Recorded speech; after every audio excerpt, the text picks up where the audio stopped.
All right, hello, it's Jerry Citarella. I have a great guest here I'm going to introduce in a second, but thanks for watching another episode of Jerry Citarella Presents, where I'm here to, as it says, educate, inspire, and enlighten, and bring in the best possible people I can find to help you with the things you need in life, because I don't know everything. Anybody who thinks they do is what? Wrong. A fool. Fool. So I got some good people here I'm going to bring in. This is Tamer Abdel. Yes. Thank you for having me, Jerry. Yeah, no problem. And today we're going to talk about branding. We're going to talk about starting a business. We're going to talk about setting yourself apart, differentiate yourself, being unique. Yeah. As I always say, whether it's school, business, trying to set yourself apart in a group of people to find the love of your life, right? You got to be a little bit different. It's all about positioning. All about positioning.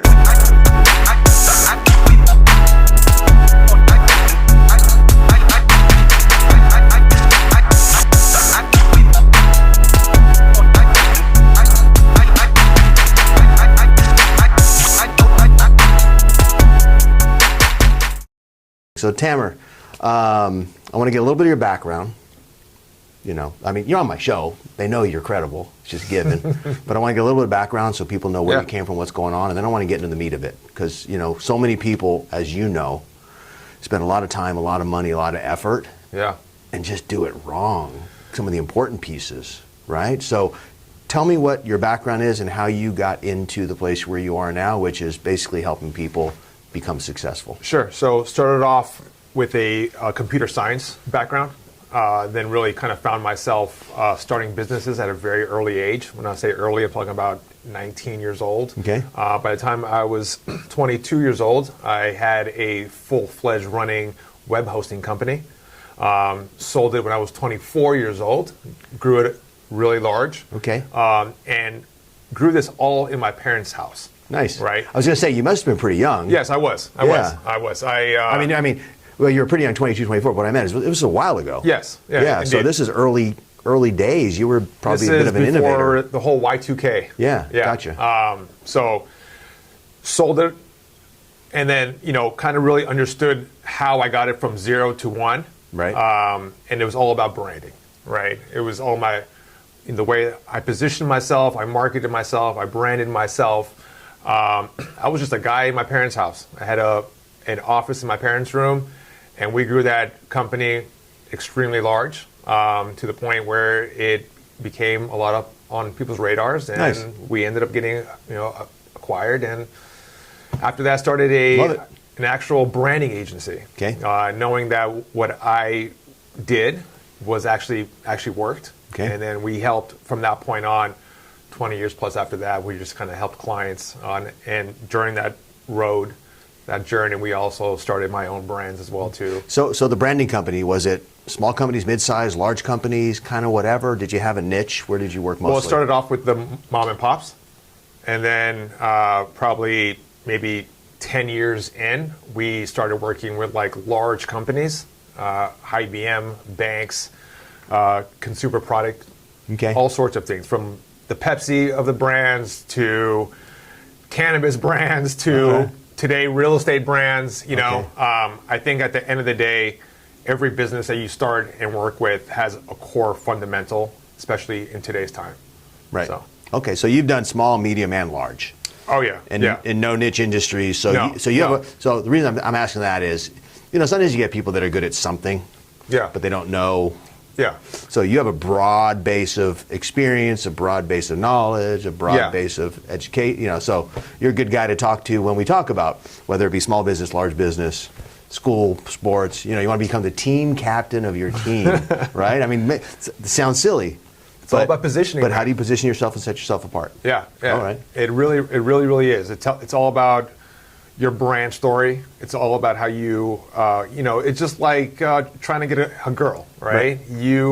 There's phases of that. There's the first phase, awareness that you actually are here. Yeah. Right. And then when you kind of find out who you are, there's a branding portion of it. It's who you are, the story, what your promises are, right? And during that time is when you actually begin to market yourself. Yeah, how do you deliver that message? Right. Gotcha. Okay. So the same way that people apply these skills in everyday life, if you really kind of sit back, they also apply in business. Gotcha. So we're going to get into tips, tricks, all that stuff. Where's your focus right now? What are your big projects you're working on right now? And I mean, I know a little bit about some of the stuff you're doing, but there's probably some stuff behind the scenes I don't know.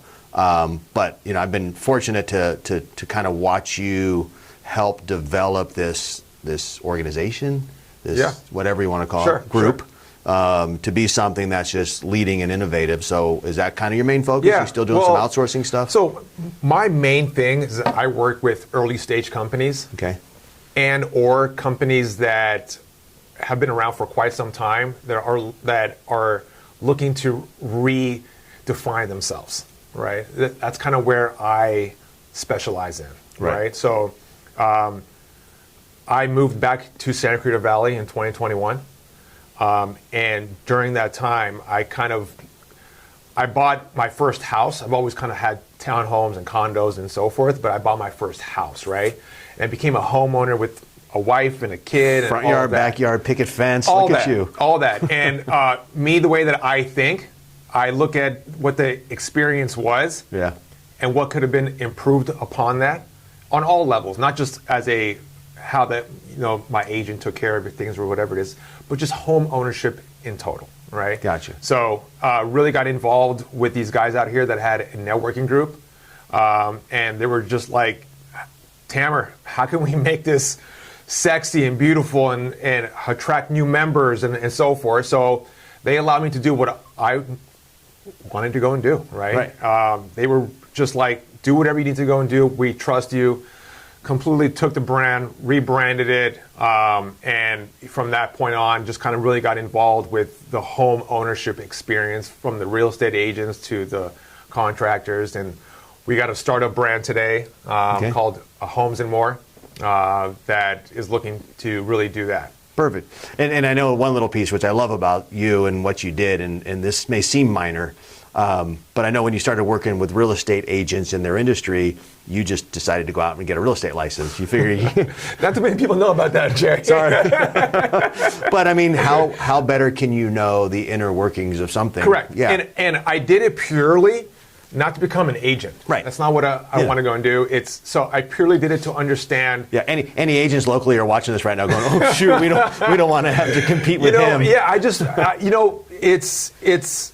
I wanted to understand what they went through, and it also was an opportunity to learn of how the business and real estate law works. Yeah. Right. So I can read a book, or I can go read the book. And go get a license. Yeah, and you know it. So I always tell people I coached soccer for my kids when they were little, and then once they got a little bigger and a little bit into it, I thought, how can I be a soccer coach if I've never once played a minute of soccer? Exactly. So I joined a team. Exactly. I said, listen, guys, do me a favor. I'm going to be a mess. And it enabled me to understand what they were going through and dealing with. And, a little bit different. But, yeah, I mean, if you're going to do something, you have to be in it. Be in it, embed yourself in it. Yep. Yeah, you got to be an expert at whatever level you can and get the true experience to be able to deliver on that. Correct. So very cool. Yeah, and that's even when I help clients. That's what I really love about the agency world, is that for a person like myself, I really get to dive into your business, right? And that's also kind of like the bad part of it as well too, is that you really kind of got to put your heart and soul into it, or it's not going to work in regards to the agency that you're hiring, right?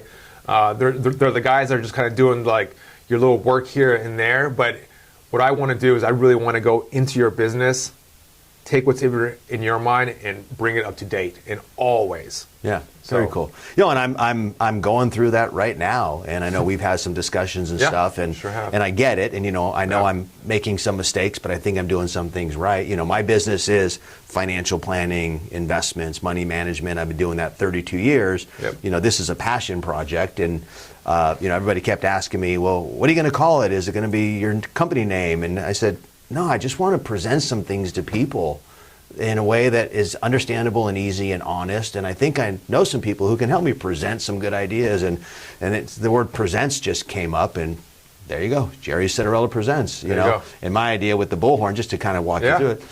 I like a bullhorn because a microphone is whatever it is. A bullhorn, you're making announcements. Yep. Sometimes it's an emergency. You want to get a word out there at a time that's vital. Get attention. So right or wrong, my process was to put some thought into it. What am I trying to do? I want to present something in a form. And so, that's how this came to. So there was a lot of thought that went into it. I know we talked a little bit and you gave me some input and I appreciate it. So what would you say if a business was going, there's kind of two sides of it. One is, I have a piece of paper, I'm going to come up with an idea. Yeah. The other one is, we're doing okay, what can we do to take it to the next level? So what would be the most important thing or the steps or whatever you want to present it? I'm a new business. Tamer, help me. I go back to what you were just talking about, attention. Attention is the currency of today's business, right? Period. Okay. It's you got to create that dramatic story. You got to create that dramatic brand. You got to make noise. It is extremely loud out there. I don't care what business you are in today, right? Even in the business that you've been in for quite some time, it's loud. There are so many startups that are coming up that are using tech, and they're loud, and they're bright, and they're noise, and they're just everything, right? So wait a minute, hang on. Are you telling me that I'm not the only person around now trying to do a video series podcast? Wait a minute. I thought this was unique. It's not just about that. It's also about understanding what the format of it is, right? And it's just like bite-sized content. I mean, we today, as humans, the average attention span is less than a goldfish, right? Yeah. You've probably heard that before. It's like 3 seconds, right? And people today still create these like long form content, they create essays, they just everything that people don't want to do anymore, right? Yeah. We don't read, we scan. Yeah. Right? We want to be entertained. So everything that I do for my own personal brands and clients that I advise is that you gotta entertain. You gotta entertain, yeah. right? Or you're just gonna get lost.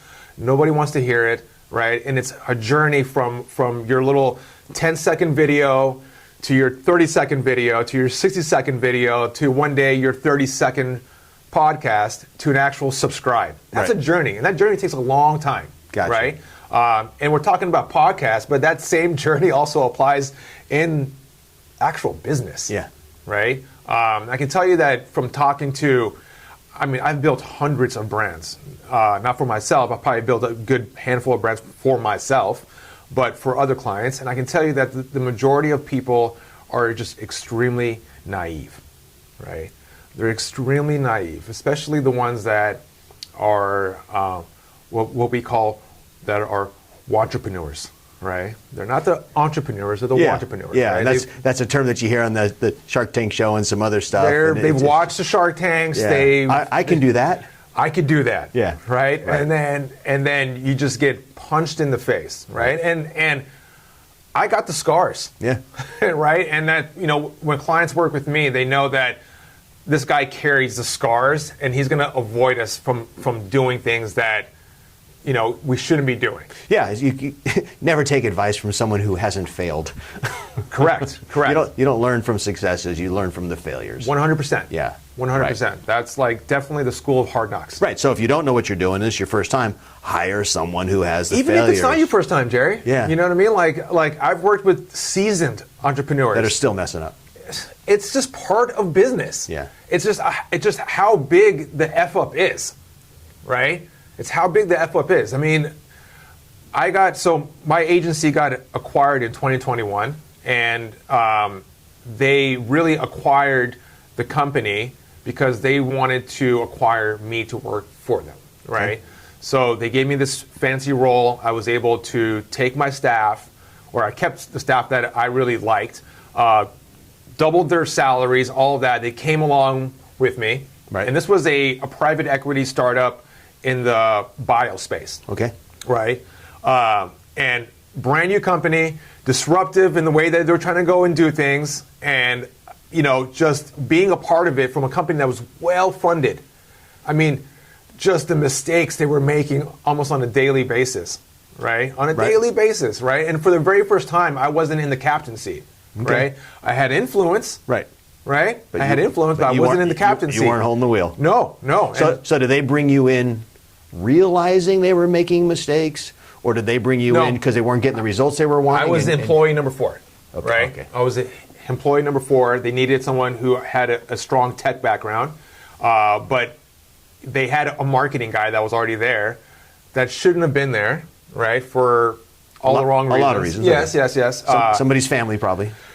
Whatever it was, right? It was just the wrong person, right? So I ended up wearing those 2 hats, right? And I have no problem wearing those 2 hats because I've worn multiple hats, and Right. those 2 hats are the ones that I wear the best, Gotcha. right? Because in today's time, if you don't understand tech and marketing at the same time, and you want to go into business, like dude, you need to stop, learn some stuff, talk to people, watch some videos, whatever it is. But you really got to have in 2025 those 2 hats, tech and marketing, understand how those 2 operate today. And if you got whatever the skill that it is. And how they overlap and how they completely overlap yeah, today. Yeah, 100%. Completely overlap today, you know? So that's kind of where I'm at today, is like, especially with this new AI, where I've been doing AI for a decade now. Okay. IBM hired me a long time ago to do a lot of stuff in there. But today, the AI was really back then the AI was really kind of closed enterprise, where today it has been completely commercialized, right? Everyone is using AI in some sort of way, transactionally, like a ChatGPT and so Yeah. forth. And then last year, just kind of watching people just kind of learn about AI and businesses learn about AI. And, I found it as a opportunity. I was getting a ton of like DMs and people asking me like, hey, can you help us do this and do that? And I was like, oh, no, I'm not doing that. I got my own thing going on. So in 2024, we started a kind of a AI agency. And that's kind of where we are today. Very cool. And it's kind of a concern. I've been looking at a lot of AI relating to this in my business, a bunch of other stuff. And, right now, like you said, you're getting lots of DMs, lots of calls. It's created some opportunities for some people to create businesses in the AI space. And in my quest to find some things I was looking for, I'm finding out a lot of these people don't know any more than I do. And I have a hunch when I'm asking them to do something for me AI related, I have a hunch they're going into ChatGPT to ask how to do it and try. Sure. Yeah, so it's a new place right now where if you can get ahead a little bit and really use that stuff, it's neat. And I'm old enough. I used to have a printer that literally had the little holes on the side and would, and I remember I think I did my first marketing piece in probably 1992. Okay. Long time ago. Okay. And you'll appreciate Direct mail or something? Well, yeah. I remember I got a new computer and I got a 486 computer instead of a 386. Okay. Because if I got the 486, I would never have to buy another computer. Yeah. Yeah. So I went into some archaic software program, and I still have a bunch of these in my office. I keep them, and made up something that people in the office were like, oh my God, that's amazing. And started mailing them out and got a response, Yeah. So I was kind of ahead of the game back then, doing some things that were a little bit unique, a little bold. Sure. I would use green or red paper instead of just white paper and do it. So it's always been fun to kind of stay ahead of it. But this whole AI thing is confusing. Yeah, yeah. And how do you use it? When do you use it? Where do you use it? And staying ahead of the game. Exactly. So you want to spend a little time in that? So what you just said right there, it is confusing. Yeah. Right? It's confusing because it is overwhelming, right? So my AI company, agency, is actually called Staircase. Okay. Right? And the Staircase, it's not because you can't spell staircase without AI, right? But it is It's a nice coincidence. methodology, Yeah. right? Where we take you step by step, Gotcha. right? There's the ground level, which is the foundational level. Right. There's a step 1, let's implement basic AI. Step 3, let's start doing process management of AI. So that's kind of where we're taking a different approach in regards to really helping small to medium-sized companies accelerate their growth through AI, but don't worry, don't be overwhelmed with all this noise that you're seeing out there. We actually help you, and we have this entire framework that we're going and doing. I'm using it today to actually prove that this framework works, right, with my own brands, my own real estate company brands, and my own home ownership and own tech brands that I'm going and creating as well too. Well, that's what's interesting about it. you just said, I'm using it today to prove it works. You know, in my world, in the investment world, I can't say, oh, we had a great 6 months, you should use us to manage your money. We need long-term track record. So AI right now, that's where it is, where nobody can tell me, oh, we've been doing this in this capacity for 10 years or 5 years. It's, you know, oh, you've been working in AI for 6 months. Wow, you're a veteran. Yeah. So everybody's kind of learning it together. So, so I know you're on the forefront of it. So what would you say were, you know, if someone said, I want to, now, you're in business, I want this to be about helping the people out there, not promoting ourselves. Sure. Obviously, if someone needs what you use, hopefully they'll call you. We'll put your contact information up there. But I really want you to kind of divulge some secrets here. And what would you tell someone that's just getting into that world? Where do they start? What should they do? What are the first couple steps that they can take on their own to start kind of developing the? Are you talking about a small business? Small to medium size, yeah. You know, I don't think the CEO of Nike's watching our video right now. Maybe. Well, I would say take your most annoying and painful thing that you hate about your day-to-day, right? Employees.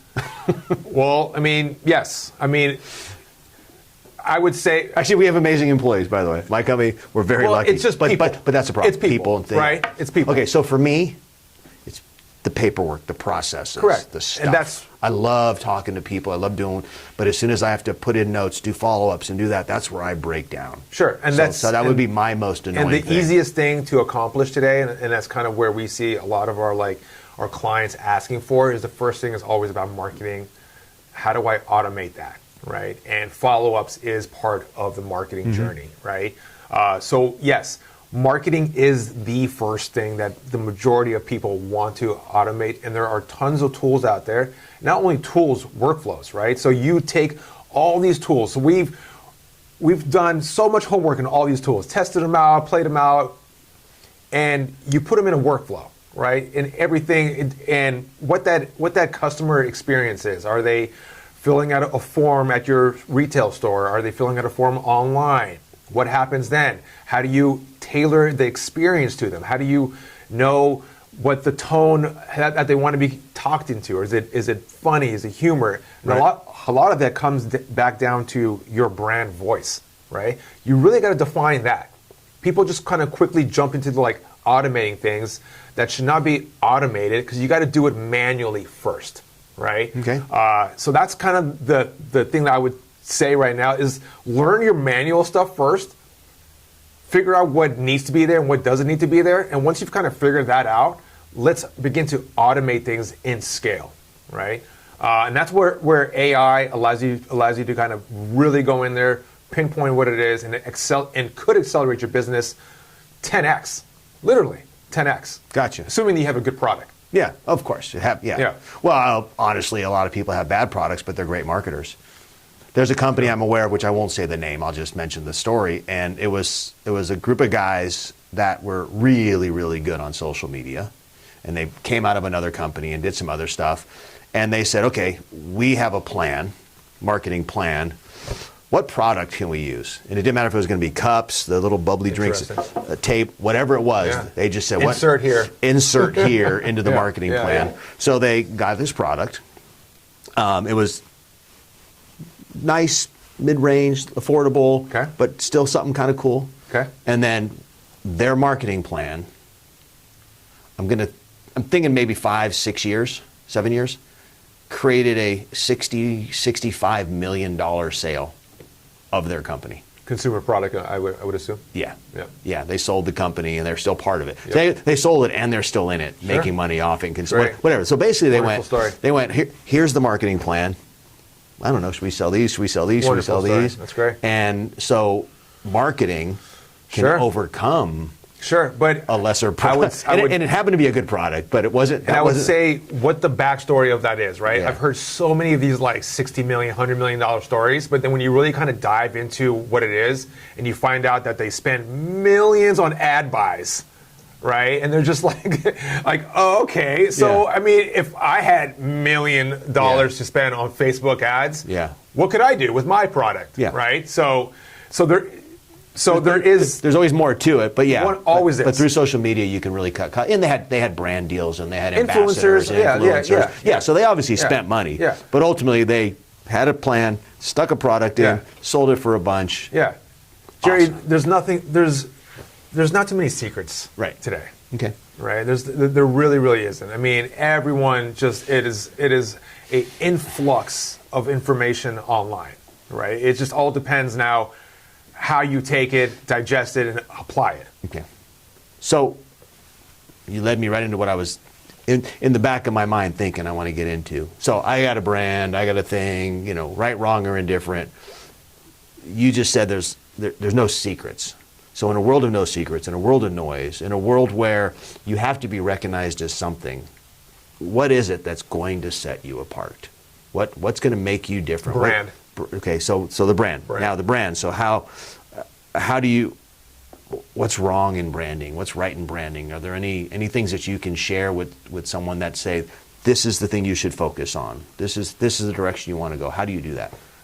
A lot of people think brand is just a logo. Right. Right. It is far from that. Brand is really the encompassing character of what you created, either yourself as a person, or it is a logo that you're standing behind, but it has a character, it has promises, it has a visual identity, it has a story. And a lot of people tend to just jump into the selling, when today it's not about the selling, it's about just building that brand story, not selling them, and waiting till they either contact you or there's an offer out there that is still kind of tailored correctly, Okay. right? But really, like I said, there are no secrets today. There really are no secrets. My thing is visual identity, right? Is creating something that is modern, it's fresh, it's new. People want that. Right. You want that. Yeah. You don't want to watch some old thing, you know what I mean? So, I see this a lot with but personal not gimmicky. salespeople. No. Right. No, not cheesy. Not cheesy, not gimmicky. Okay. Not gimmicky, not Yeah. cheesy. Yeah, I mean, but you gotta have somebody who has taste. Yeah. You gotta be a tastemaker, and if you don't have that, right? And I can clearly, the public can clearly see that you have no taste, right? Yeah. Or you hire a company that does have the taste, or you talk to people that have the taste, right?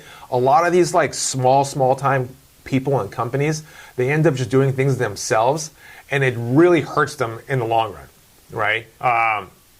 But you really gotta have taste. Okay. You really gotta know what looks good, what is cheesy, what's not cheesy.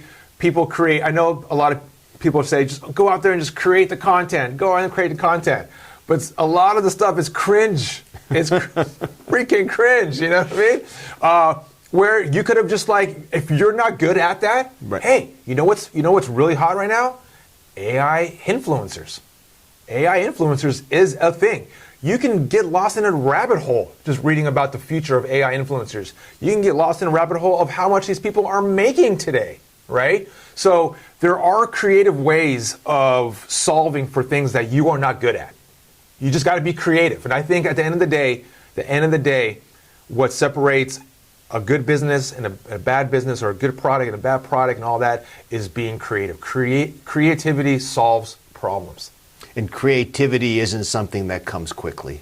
And that's I think a part of the problem with a lot of businesses. You have the idea, you work on it, you finally get the go ahead, you get your patent, you get your license, you do whatever you do, and then you just want to take it to market. And I think I've seen a lot of times people don't take the necessary steps to get to the place where it's complete and ready and you can put it out there. You never have to be 100% done, because then you're getting ready to get ready to get ready to get ready. Yeah. But you have to get to the point where it's enough.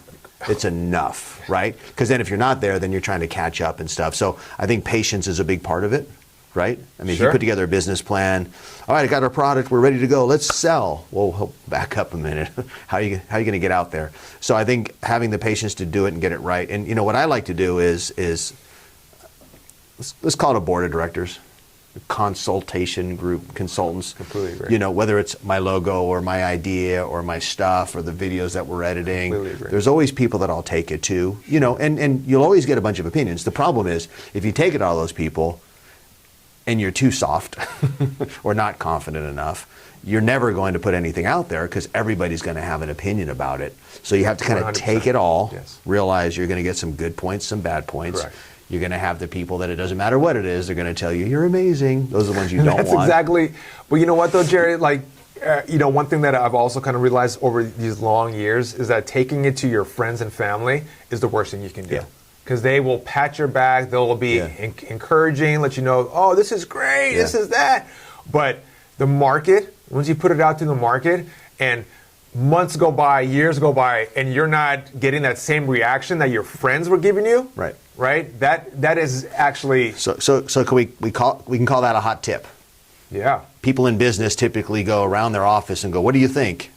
Well, it's the boss asking, "What do you think the answer is going to be?" It's amazing. Right. So find a group of people that you know are capable. I always say reach to the highest level that you can get to and try to work with them. I've shown a lot of board of directors of nonprofits, and the nonprofit goal is always to reach the highest level you can get, either for influence, money, or information. And that's kind of where I am, where I go, okay, who do I know? Who do I know that's going to tell me the truth? Who do I know that knows more than me? And where am I going to get the information I need so I can say, what do you think of this? And one of the best things that can happen is they just go, it sucks. It's way better than wasting 3 months putting it out there and finding out the hard way. And some people still don't want to listen.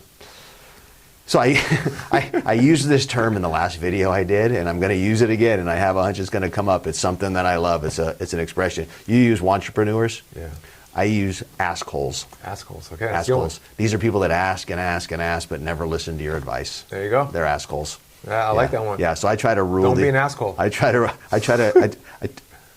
to help anybody I can, but after a few times when you ask and you just don't, it doesn't mean it's my way or the highway and everything I say Sure. is scripture. Sure. But if you keep asking questions, you're going to do it the way you were going to do it anyway. Don't be an asshole. Don't bother people. Sure. Yeah. So Yeah. I try to be open with that, and I found some great benefit to just, like we said earlier, we can't know everything, and there are people who do. People like you that we can bring into our businesses. Yeah, I mean, we all have friends, personal friends that are assholes, Yeah. right? We do. Yeah. So going back to setting yourself apart, I know you mentioned the Homes and More. Yeah. Which I've watched go from nothing to where it is now, kind of cool and fast. Yeah. Well, just getting started. Yeah. So what are you doing there as an example? So it's real estate based. Yeah. It's real estate homeownership based. Home ownership based, real Yeah. estate based. So I think in California, there's more realtors than there are licensed dogs. There's more licensed realtors than licensed dogs. There's more so it's something that it's out there, and realtors do a pretty good job at marketing for the most part. They have tons of resources. A lot of them are creative. So you're talking about a world full of noise and competition. What are you doing to set yourself apart in that world to help whoever it is that you're helping through that? Yeah. So, I mean, the name itself is very straightforward and simple, right? Check, right? Easy to understand. You have to. Yeah. It's noisy out there. Yeah. So the homes part of it is a different and somewhat disruptive way of buying and selling a home. Okay. And we'll leave it at there, right? You don't want to give all the secrets away. No, well, at the same time too, I've learned that you can only say so much to a certain group of people. Yeah, I get right? You want to just focus on the actual buyer and seller and remove the noise. Gotcha. Right? The more part of it is something that really just came about later, which was like, okay, well, we're going to get this retail place in the center of town. We're getting a lot of eyeballs, right? You are not just going to, people are not buying and selling, or you're not going to engage with people every single day that want to buy and sell. Right. So it can get really stale. And any advice I would give to any startup company or any big company is starting a new product is keep the momentum going. Momentum is the driver. Momentum is the fuel, right? And that momentum is like a roller coaster. Yeah. Right? So the more portion of it allows us to have daily engagements. And the more portion of it is actually a homeowner's resource in regards to finding plumbers, electricians, roofers, cleaners, et cetera, et cetera. The twist is that these pre-vetted vendors are actually pre-vetted through real estate agents. right? So it's not just the homeowner themselves, it's agent ABC, agent John Smith, for example, recommends this roofer, Okay. right? So we position the real estate agent as a resource and not just as a real estate agent, right? So that's kind of our twist right there. As predicted, we're getting, and at the beginning stages of this company, we're getting a lot of engagement on that portion of the business because that's what people need every single day. Right. Right. And now we're like, You buy a house once every 6, 7, 10 years, but you're always needing. the conversations are not every single day. Yeah, You know, I don't gotcha. care how big of an agent that you are. Yeah. I mean, there's going to be quiet days, but we're not a established agent, right? We're brand new guys that are coming onto this scene. And I've always been asked, if you were to be a brand new agent, what would you do? Well, this is what I would do, right? Is that where most agents are their face and then a logo, being the brokerage, ours is flipped. Ours is the logo and then the face. Gotcha. Right? So the modeling itself, and we want to position that brand as a character, right? And that character it's cool, it's hip, it's got resourceful, its own personality, its own traits, its own trends. It's got its own app. Gotcha. You know? So just structurally, you have a group of real estate agents that are a part of it, or is this basically come on in, we're just going to educate you, you find your own agent? Is this something that agents have to subscribe to? So you're vetting agents, you're finding quality Correct. people through the group that you've already been working with. Correct. And that's kind of it. So this is something that you're adding value to a group that's already in existence Correct. and becoming valuable on its own. 100%. This is just how do we take you already successful, already kind of leading, and take it to the next level. Correct. And then put them out to the community they work in Correct. and outside. Correct.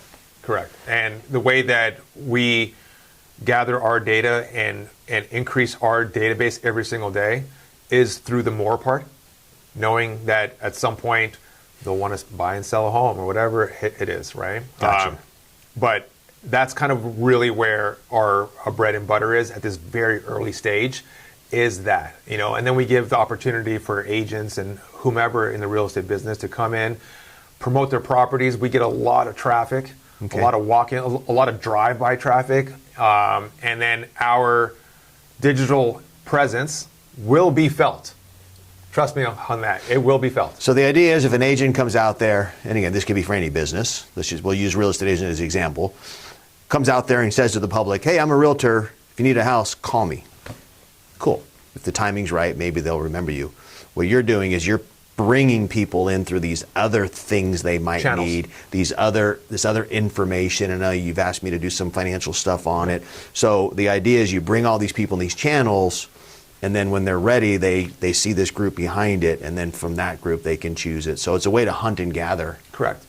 and get the stuff in, and then I got you. Correct. Kind of cool. Yeah, Kind of different. it's different. And, I mean, there's other people that have done similar type things, but I love the way you're doing it and the innovative way that you're doing it. Yeah, it's and, fresh. And the way that you're It's fresh. using technology and Yeah. the way, and again, not to release all the trade secrets, but what you did is went, okay, here's this has been around for a long time. Here's this networking concept, and great. Now what can we do? What do we do with it? Yeah. Yeah, and it's neat because you're in a community, you're marketing to this community, which is nice. It's not Real estate, one thing that I've learned, and I'm not from this world. Yeah. I learned all about this, and that's what I've been trained to learn about any business quickly. I'm curious. I'm a curious guy. I love learning about business, right? Observed this for a year and a half, understood where things were kind of not up to date, and here we are. Right here we are. We're creating something that is completely unique. One of the most unique part of it is that we got a retail place, right?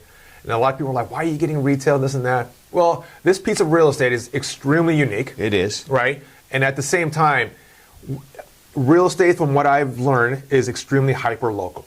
Right? It's extremely hyper local. You can do as many ads as you want online. At the end of the day, people want to see and touch you and so forth, right? So us having a physical presence in the community that they're driving by every single day, right, increases the trust as fast as possible. And that's any business who's starting up, that should be your number one goal is how can I accelerate trust? how can I accelerate trust, right? No one knows who you are. You haven't done a single thing yet, right?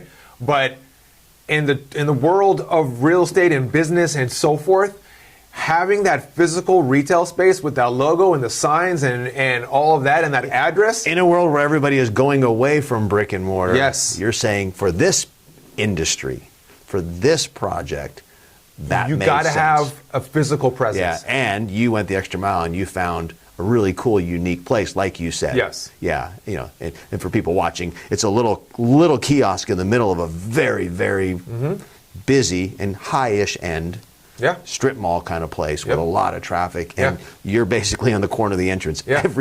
Everybody in this community we're in, 80% of the people will probably drive by that once a month or so. And then the way that this is actually positioned is that it looks like a newsstand. Yeah.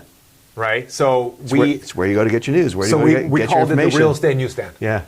It's where you present things that are important. Yes, correct. Okay, so let's wrap this up. I am an entrepreneur, not a wantrepreneur, or I want to be an entrepreneur. I have a new bubbly, this is sparkling water, flavor sparkling water, in a world of dozens of competitors. And I think it's great. I think it's unique. I don't know what to name it. I don't know what to call it. I don't know what the brand's like.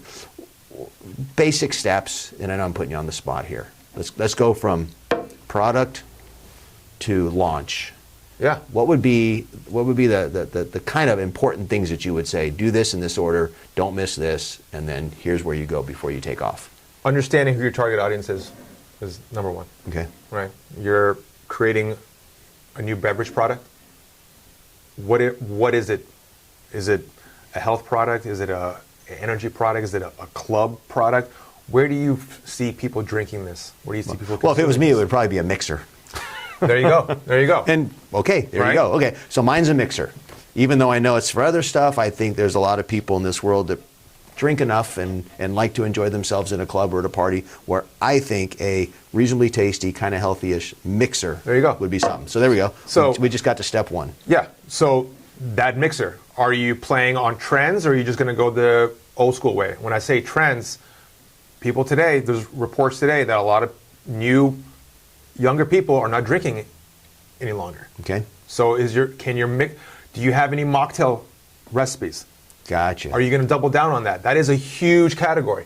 I try to look for the categories that are not flooded. Right. Right. So that's the first step. Everybody has something you can mix with vodka, and when you just say mixer, people just associate alcohol. Yeah. But what if you came out and positioned yourself as a mocktail mixer?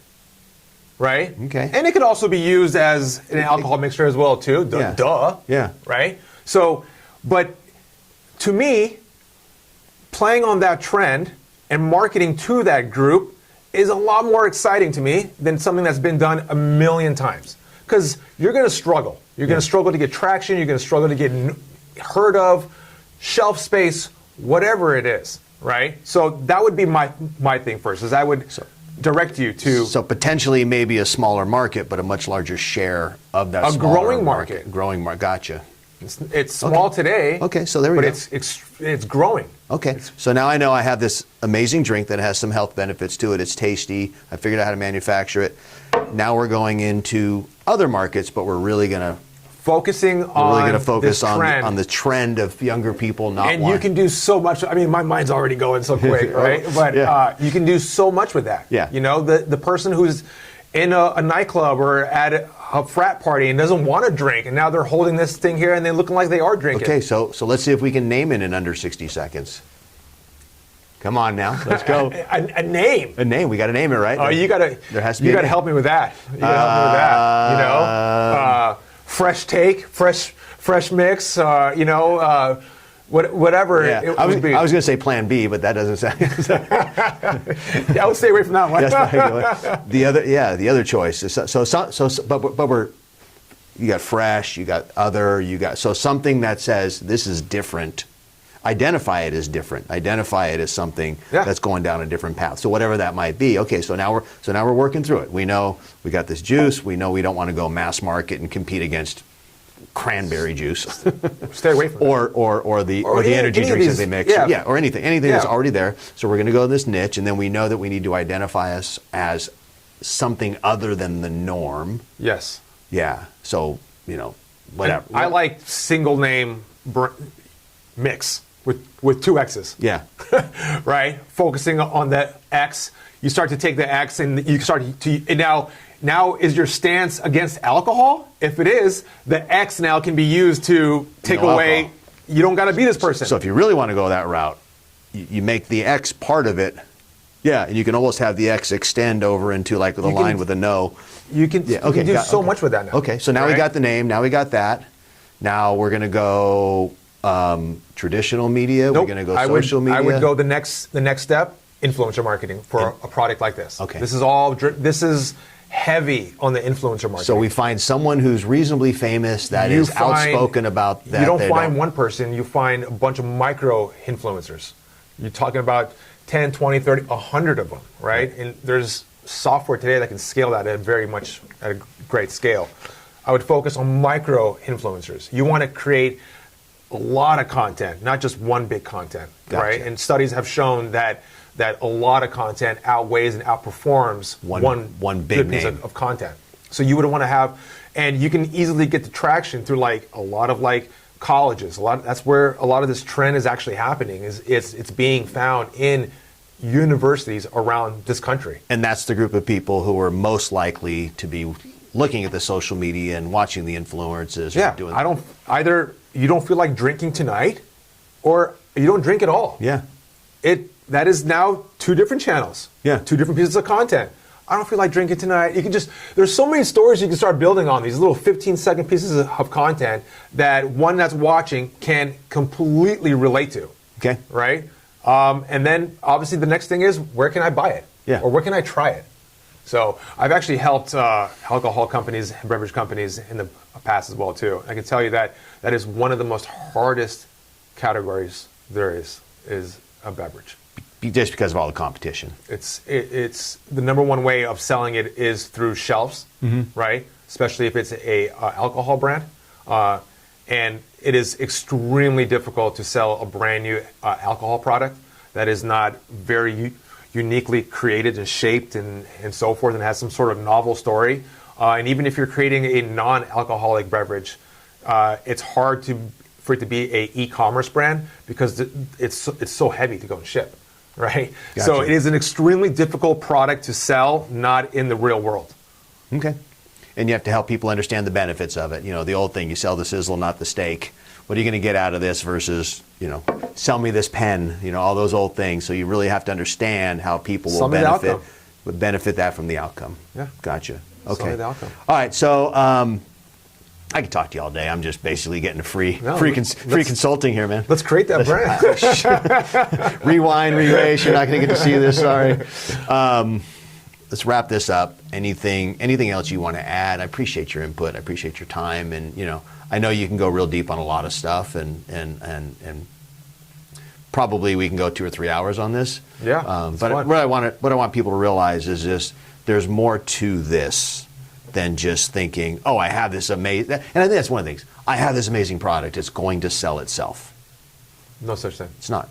It's not. No such thing. I mean, I've had patents over the years with these products I thought were amazing, and I stopped at the point where I then had to market them because that's the hardest part. I have 2 products right now that tomorrow I could bring them to market. I keep saying I'm going to, but the reason I haven't is I haven't had the time, the capacity to do that next step, and I have other things going on. But I think a lot of people say, this is amazing. If it's not the fountain of youth, it's probably not going to sell itself. And even that might be hard because people won't believe it. I was going to say. Right? So anything else you'd like to add that can just help someone from either small level, large level, just your last words of wisdom. Whatever problem that you're trying to figure out and solve in business, I can tell you that it's already been solved. Be curious. Be extremely curious. Curiosity is what will get you through a lot of things in business, especially at its early stage. I don't even care if you're a seasoned CEO that's been around for quite some time. Curiosity on what is next. Things are moving at a rapid pace. Be curious. Content is out there. It is accessible to everybody, right? Right. And you know, blaze your own trail, but just be curious and don't be naive. In the word naive as you use it, do you mean naive in thinking it's going to be easy? Naive, yes. Naive is in, oh, we're going to put out this product and it's going to blow up. Gotcha. Doesn't happen all the time. So I'm going to add a piece to that. I think also be realistic and be patient. Yeah. Yeah, you know, and I'll use my own example. I had a desire to put some information out there, and I tried a version of what I'm doing now, a different way. And I said, here's my budget, here's my timing, and I gave it a reasonable amount of time. And said, if I'm not doing it within this time, that's reasonable. I very easily could have stopped after the first month or two and went, it doesn't work. And I see a lot of that where people you hit on something. So what's reasonable? 3 months, 6 months, a year? It depends on the business, depends on the product, but you need to set up a realistic time frame and say, no matter what, I'm going to. And you can make tweaks along the way, you know. So now I've done the same thing with this project. I have a time frame set on it where I said I'm going to try it at a high level, do what I need to do. So you said I touched on something. What is that? Traction. Right. It's spinning the wheels for a while till you get through the mud and dig in and start moving. You got to really you got to also know when it's time to quit. Yeah. Right. I know there's a whole culture of like, don't quit, this and that. But in business, you also need to learn when it's not happening. It didn't work. Yeah.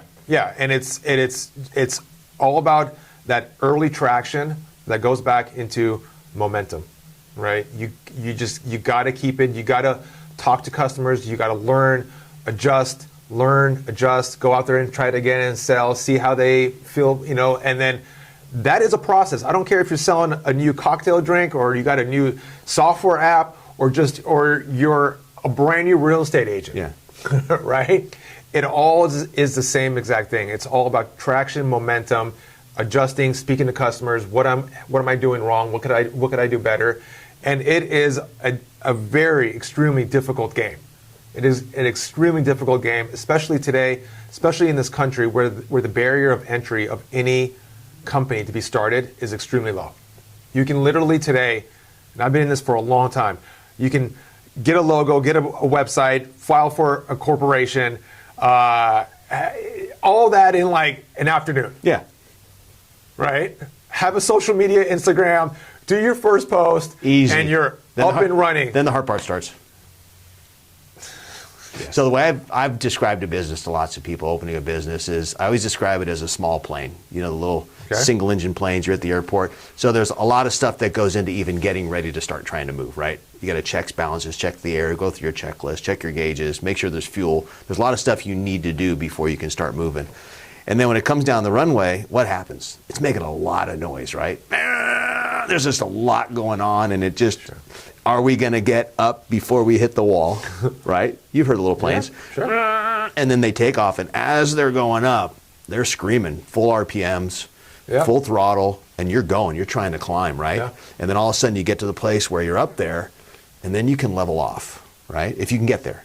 But at some point, if you go, oh, the wall's coming and I'm not off the ground yet. There's going to be a lot of turbulence. Let's hit the brakes. But when you get up, then you get to the place where you can fly comfortably. You can glide if you want to. Yeah. You can turn right, you can turn left, you can go higher, you can go lower. Then you can find your path and you can see better. But that end of the runway is coming quickly. Yeah. And it doesn't look like it's going to make it all the time. And if you make it, you know, but how many people people go, oh God, I don't, and give up? Yeah, but I would say even that plane does get up. It's extremely turbulent, where you think it's going to fall back down, and that's what business is, man. And you think it's going to fall back down. You got to stand You're there. almost going to hit that wall again, but then you bring it back up, and it's just a constant game of. Of this. And the better you get at it, So for me personally, if I saw the wall coming, I would just blow through it and keep going. But the point is, how do you ensure as best possible that your plane is going to make it off the ground, least amount of turbulence, get up to the point you want to do? It's preparation. Yeah, it's a plan. To go with what you said, having a solid team behind you. Solid team behind you, branding. An actual board. Yeah. You know, and these don't got to be official board members or anything, but just like a advisory board. Advisory board, people you trust. You have People to. that you know will tell you you're wrong. And just be good in different areas. Like, you are the money guy, right? I'm the marketing and branding guy. You got a guy that does you just got to have solid people. And as you grow, and if you have a good product, these people are more than open, more than happy to talk to you about giving you honest feedback on this sucks. I would do this way. I've seen this. We all have stories. We've all seen a lot of things, right? So, and we all want to try to do it ourselves because we all think, and in some cases it might be true, we all think we could do it better than other people. Well, that's why you started in the first place, right? Right, because we're all egomaniacs. But we have to realize, even if we can do it maybe a little bit better, they can do it when we're not going to get to it. But we also have to accept there are people that are just better at us in certain areas. Sure. So you're much better at this than I am, and I appreciate you being on this show today. Thank you. Thank you for helping me present some valuable information to some Absolutely. people, and maybe we'll do a part 2 and an update on our new brand. Yeah. I appreciate your time. Cheers. Tamer. Cheers. Thank you to you, and good luck to everybody. Hopefully this was helpful. Tune back in, like, subscribe, do all that stuff everybody else on social media tells you to do. What am I missing? How do I get the people watching to watch every video I do? Clips. Good clips. Good clips. Got you. Well, I'll get those clips out there too. So thanks for watching. Appreciate it. Tune back in. There's going to be lots of shows, lots of information. Have an amazing day.